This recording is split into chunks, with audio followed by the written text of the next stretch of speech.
Look what they done to the people. The program got everyone outside.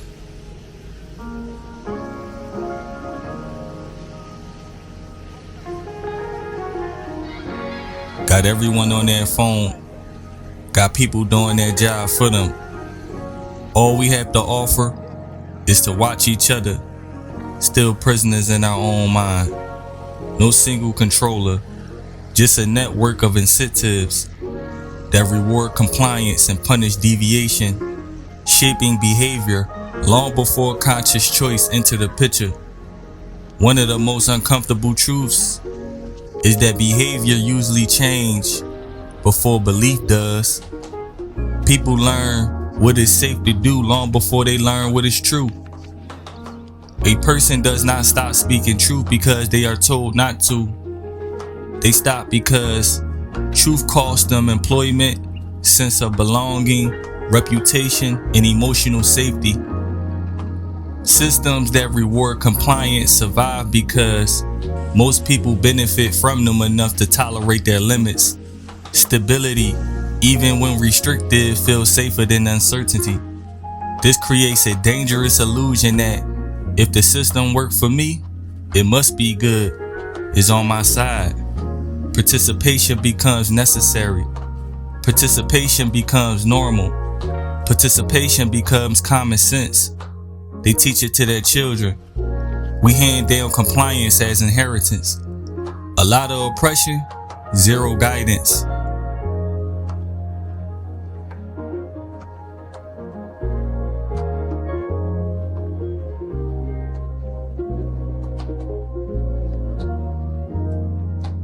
Going nowhere fast.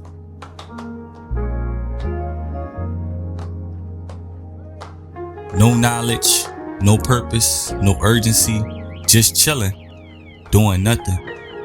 No one asks or wonder, is there more than life than this? I think they lost their mind. We are trained to survive, not to thrive, not to strive for something, but to endure, not to question, to comply, not to choose. Look what they done. Look at how quiet it has made us. Look at how ordinary this became.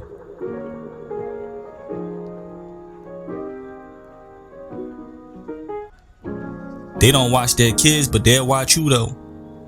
If everybody looking, nobody should end up tooken. If you know, you know. You want to know a tragic irony? The traits that help people survive harsh systems often the same traits that prevent systems from becoming humane. United. If you can't see what's going on, I pray the odds be ever in your favor. Because shit is disgusting out here. You got a lot of bums who can't be trusted. But that's just the way shit go. Gotta accept it, right? Seeing so much shit go left, I'm starting to believe ain't nothing right. These systems are set up to tell them what to do, where to go, how long it's gonna get here. We got dogs not knowing we being treated like one. And we think we fit. Conditioning goes right over their head as long as pleasure is stimulated. Most TIs go without human touch. You can't tell me this world ain't fucked up. That most people not fit to be parents, are not fit to be civilized, to behave like a decent human being. A bunch of animals. Everything is an act. Why people love theater? I know. Haven't got the love and attention they deserve when they were little, so they grow up searching for attention and validation from others. Attention is like a mental drug. They prescribed by the program these people mentally ill. Look what they done. Why they taking advantage of these people mental illness? Why they have these people with a badge? Why they outside when they need help? Is I'm Jesus in today's time? Is I'm supposed to heal these people? Let me know. This is a purge facilitator. It is designed to do one thing: turn you into a crystal, turn you into Christ, or get rid of you. I don't know what you think this about. I don't know what y'all think this about. Algorithm, the digital footprint, data scraped from social media, online forums, and public databases for information on the target's life, the target's relationships, and vulnerabilities. You can't be playing out here and and you perverting the walk, you gonna get clipped. You're gonna get clipped. You're gonna get clipped. You can't come out, you can't play with this. People out here taking this off and putting it on, taking this off and putting it on. You can't play with this. You can't. That's not something you can do. This is not a joke. This is not a game. It really don't make no sense. People believe in evil. Why is it people got so much enthusiasm? They're so enthusiastic, when they're reporting something evil or something bad. They're so enthusiastic. Why is it so easy to believe in something powerful than you? Something's going on right there. That's a form of an identity crisis. Surveillance. Okay, and it states surveillance of the chosen target closely follows selection. The surveillance phase differs from the stalking phase in that during the surveillance phase, the target is unaware that it is occurring. Once selected, the target is extensively surveyed through multiple means, which include background checks, credit checks, mail tampering, email hacking, and direct observation, both physically and electronically. Surveillance accomplishes several important goals that are integral to the success of the remainder of the operation. It allows the perpetrator to accurately determine the target's daily living activities, most importantly, where they live, work, bank, and how they spend their leisure time are quickly assessed. The people they spend the majority of their time with are identified and scaled in order of importance. For instance, highly valued circumferential targets would include the target's close family members, supervisors, physicians, clergy, and anyone else that they may spend substantial time communicating with. This allows the perpetrators to know with reasonable certainty who the target will confide in once they are aware of their targeting. During this phase, the target's social status is ascertained with regard to their relationships with loved ones, neighbors, co-workers, supervisors, and others. Any participation in taboo behaviors such as drug use, excessive alcohol intake, domestic violence, infidelity, or pornography are especially noted and followed up on very closely. They're followed up on very closely. All the data collected during this phase will be used to control, mislead, defame, and isolate the target. Also, during this phase, the perpetrators will often have neighbors, co-workers, and relatives assisting them with the surveillance. This is usually accomplished by misleading those individuals into thinking they are assisting with a legitimate law enforcement investigation. In one instance, the private investigative agency perpetuating the surveillance identified themselves to a target's neighbor as FBI agents, complete with fraudulent identification badges. One would be very surprised at the number of people who fall for this ploy without even asking for appropriate identification or contacting the alleged agency to inquire if the surveillance is legitimate. Ignorance of the laws, both nationally and at the state level, regarding surveillance and right to privacy make this a very effective ploy. The successful application of this technique by the perpetrators will later legitimize the defamation phase and protect them from possible arrest during the stalking phase, with the neighbors believing that they are assisting with an investigation by a legitimate agency. They are more apt to believe the defamatory remarks they are told about the target.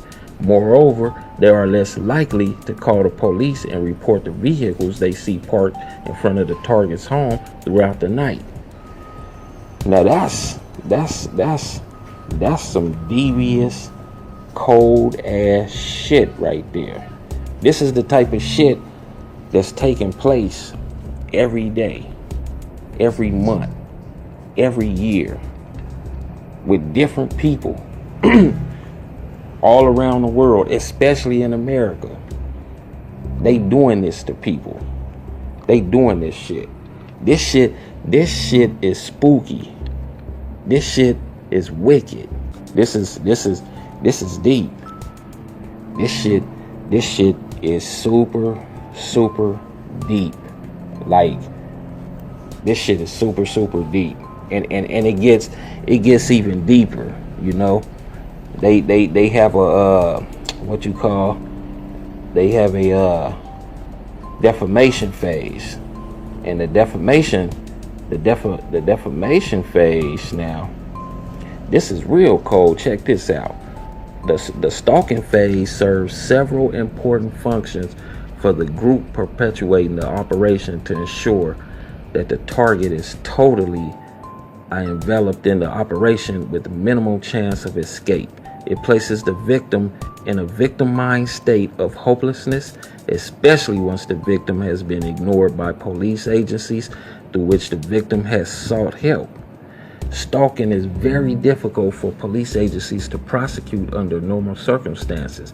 Police assistance in cases of organized stalking where the victim's everyday actions have been studied through surveillance for months or years is nearly futile. In addition, the stalkers are highly trained, often with federal or local law enforcement backgrounds themselves, in pushing the envelope just short of giving the police a reason to investigate. The hopelessness that ensues from the feeling that all backs have been turned from believing or assisting the victim is integral to the success of the operation. After repeated police complaints of break-ins where nothing is stolen and personal belongings have been rifled through, the victim is labeled mentally unsound and further police complaints are ignored. Only felony burglary will be investigated by law enforcement agencies. Criminal trespassing will only result in a report that is filed away without an investigation. At worst, multiple complaints of stalking and criminal trespassing will result in a psychiatric referral or mandatory 24-hour psychiatric evaluation. The inability of the victim to get appropriate law enforcement assistance helps instill the belief that law enforcement is complicit in their victimization and limits them from further complaints. Once this level of hopelessness is achieved, the perpetrators feel confident in escalating their stalking to more frequent breaking and entering, as well as physical and sexual assault with less risk of arrest. The victimized state often causes the target to go into an extreme state of reclusion, which furthers their chance of psychiatric diagnosis once a psychiatric exam is requested or mandated. This part of the operation has been brilliantly designed with assistance from psychiatric professionals and is a scenario that continues to play out to perfection in almost every case. The stalking phase serves another purpose. The victim must be located through GPS in order for the constellation of other modalities to be used on them. This can be accomplished in several different ways. Stalking may be a way of performing constant 24/7 GPS location through GPS-enabled devices in the hands of the stalkers. This obviates the need for tracking chips in the victim and explains why the stalking phase almost always comes to an abrupt end with only the electronic harassment remaining. At one time, chipping a target, much like GPS chipping of animals to study migratory patterns, was probably the more common scenario. Damn, they doing all kind of shit, boy. I tell you, this shit, man, this shit ain't no joke. This shit ain't no joke at all. Check this out. The stalking phase takes place hand in hand with the defamation phase. Inevitably, the stalkers are occasionally caught and questioned by neighbors, onlookers, or possibly local law enforcement officials. The excuse most often given to those who question the stalking is that the target is under official investigation for a drug, sex, or criminal crime. Since most of this type of stalking is usually done by private investigative groups, they often have former officers on their payroll or close enough relationships with local municipalities that the police question them no further. Neighbors that have noticed the 24/7 stalking are usually receptive of the drug or sex crime excuse for the simple reason that only a legitimate agency would spend the money necessary to survey someone really dangerous for 24 hours per day. The defamation is much worse licensed professionals such as doctors, lawyers, teachers, nurses, or any state licensed professional. Moreover, until recently, most states have had very weak anti-stalking laws that are not easily enforced. Texas has taken the lead in 2011 with a bill written by state legislator Jane Nelson and Judith Zaffirini that was passed into law. The bill was written after a young woman who complained of stalking to the Bexar County Sheriff's Department was written off as mentally ill. Her stalker had held her at gunpoint while forcing her to slit her own wrist and write a suicide letter. She survived, but was largely ignored by the appropriate agencies she entrusted to help her.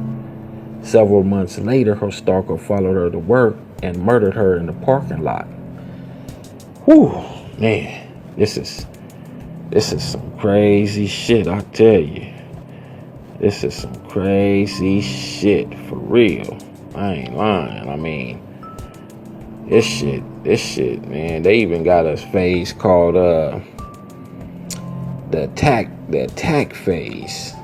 And the attack phase deals with the attack phase is characterized by directed energy attacks meant to disrupt normal physiologic functioning. It may occur at any time during a victim's targeting, but is most noticeable as a distinct phase late into targeting. Earlier attacks prior to the victim's awareness of stalking or defamation may be perceived as ordinary physiological medical issues. Often the victim has multiple physician's visits with complaints of muscle twitching, headaches, heart palpitations, skin burning, and other obscure complaints with nothing medically abnormal found. Later in their targeting, the attacks are accompanied with voice-to-skull transmissions that make it very obvious to the victim that their ailments are not the result of medical pathology.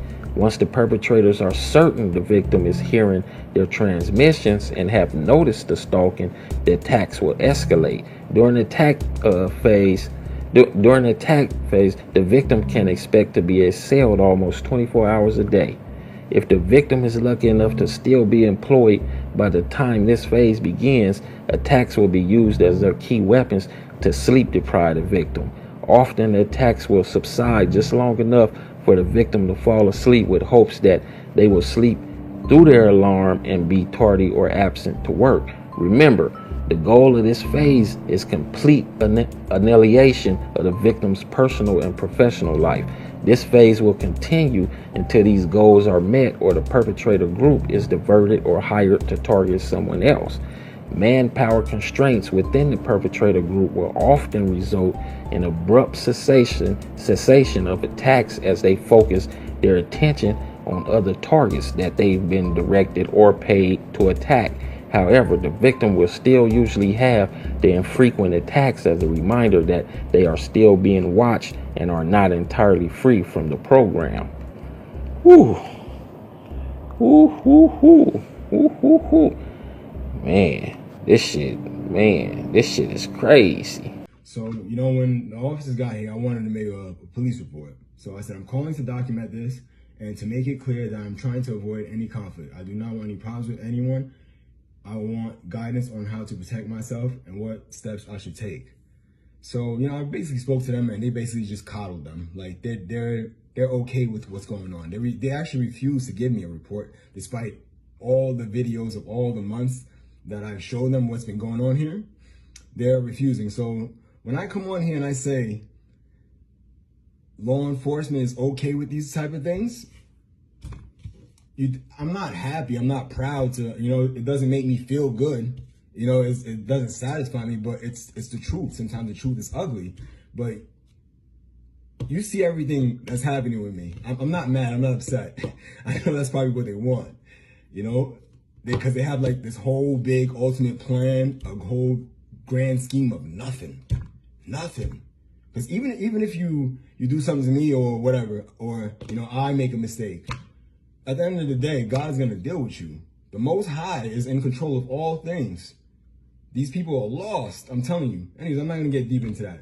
But yeah, that's just what it is. You know what I'm saying? Just be careful how you moving out there, and try to do your best to take the high road and not put too much energy into this. Because even if you do, you can have 100% full truth and proof that's substantial, even when it comes to like somebody being charged of receiving a citation. Law enforcement most likely is not going to do it unless somebody higher up pressures them to, and even those people are, sorry to say, they're compromised as well.